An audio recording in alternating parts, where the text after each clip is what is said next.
Praise the Lord. जय मसीह की। मैं स्टैनली मैकवान, मेरे YouTube channel Hindi Gujarati Bible study में आपका स्वागत है। अगर आप मसीह में हो तो आप स्वतंत्र हो, आप आज़ाद हो।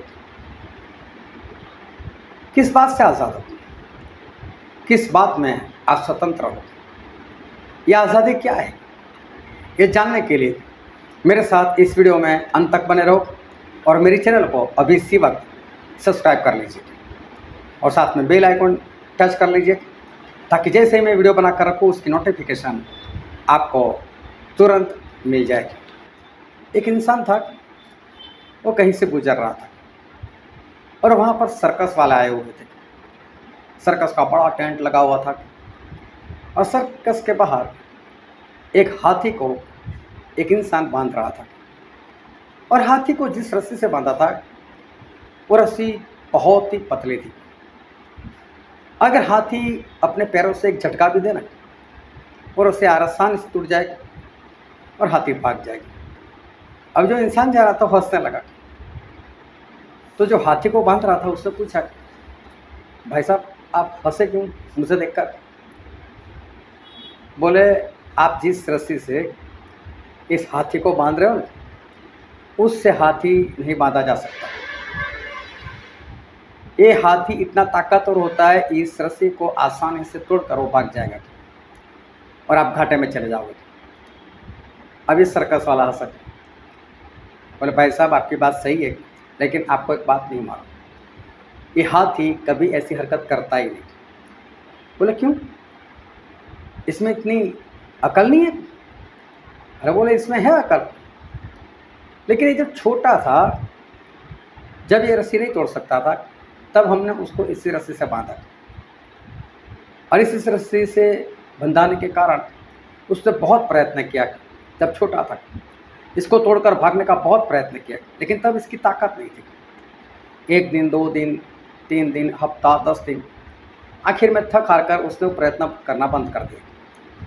अब जबकि वो बड़ा हो गया है, अगर अब ये प्रयत्न करे तो ये रस्सी आसानी से तोड़ सकता है, लेकिन मालूम उसके दिमाग में बैठ गया है, उसके दिमाग में बैठ गया है कि मैं इस रस्सी को नहीं तोड़ सकता और इसलिए वो रस्सी को नहीं तोड़ेगा। वो प्रयत्न करता ही नहीं। हमारा बरसों का ये अनुभव है। एक दूसरी बात मैं बताता हूँ। एक इंसान था, उसके पास कई ऊँट थे, 1-2 से ज़्यादा ऊँट थे। अभी क्या हुआ, एक बार जो ऊँटों को बांधने वाली रस्सी होती थी उसमें से एक रस्सी खो गई या कोई ले गया या टूट गई, मालूम नहीं, कुछ हुआ, लेकिन एक रस्सी काम हो गई।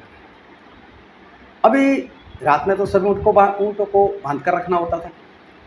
बांध तो दिए, एक ऊँट रह गया। एक ऊँट रह गया, अभी करे तो क्या करे, बांधे कैसे? रस्सी है नहीं, रात में कहाँ पर खरीदने के लिए जाए? मालिक को बोला, मालिक ऐसा हुआ, क्या करे? मालिक बोलता है, कोई बात नहीं, हर रोज जिस तरह से तू बांधता है ना, बस वैसे उसको बांध। बोले, रस्सी नहीं है मालिक।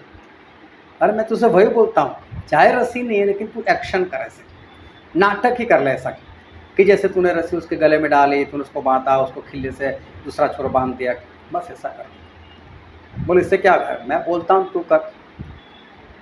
और रस्सी से उस ऊँट को बांध दिया, जबकि रस्सी नहीं थी, सिर्फ नाटक किया ऐसा। अभी क्या हुआ, दूसरे दिन ऊँटों को लेकर जाना था आगे, सभी ऊँटों को छोड़ दिया। अभी इसको तो बांधा ही नहीं था, छोड़ने की क्या जरूरत? आवाज़ लगाई, चलो। स्पेशल आवाज़ होती है ऊँटों को उठाने की। ऊँट उठकर चलने लगे। थोड़ा आगे निकलने के बाद उसने देखा तो वो ऊँट तो अभी तक खड़ा नहीं हुआ और इसे सोचा ये ऊँट आ क्यों नहीं रहा है। उससे फिर से आवाज़ लगाई, ऊँट देख रहा है लेकिन उठ नहीं रहा है।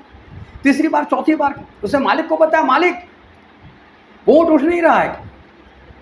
मालिक वो हंसकर बोलता है, तूने छोड़ा उसको? अरे बोला, जब बांधा ही नहीं तो छोड़ने का क्या मतलब?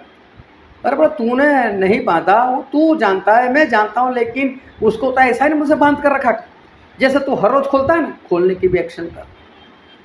और उसे जाकर खोलने की एक्शन की, तब जाकर वो ऊँट उसके साथ चलने लगा। अब इसकी समझ में नहीं आएगा। उसको पूछा मालिक ऐसा कैसे?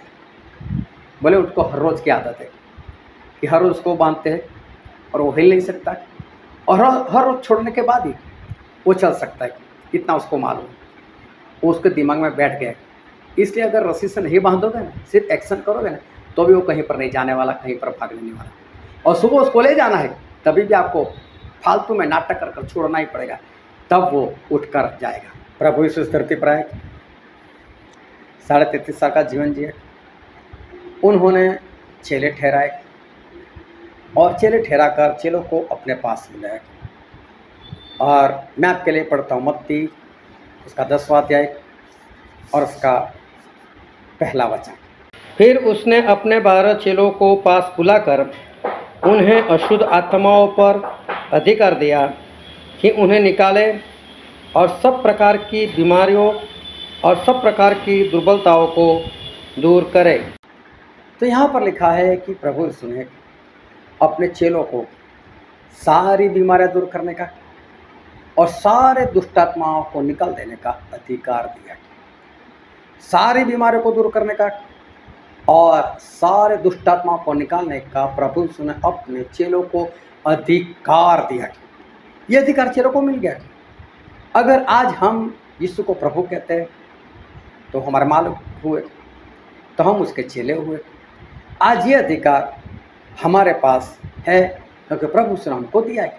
एक वचन में और भी पढ़ता हूँ, जो मत्ती रचित सुसमाचार उसका 28वां अध्याय और 18 से 20 वचन। यीशु ने उनके पास आकर कहा, स्वर्ग और पृथ्वी पर सारा अधिकार मुझे दिया गया है, इसलिए तुम जाओ, सब जातियों के लोगों को चेला बनाओ और उन्हें पिता और पुत्र और पवित्र आत्मा के नाम से बपतिस्मा दो और उन्हें सब बातें जो मैंने तुम्हें आज्ञा दी है मानना सिखाओ। यहाँ पर भी प्रभु यीशु कहते हैं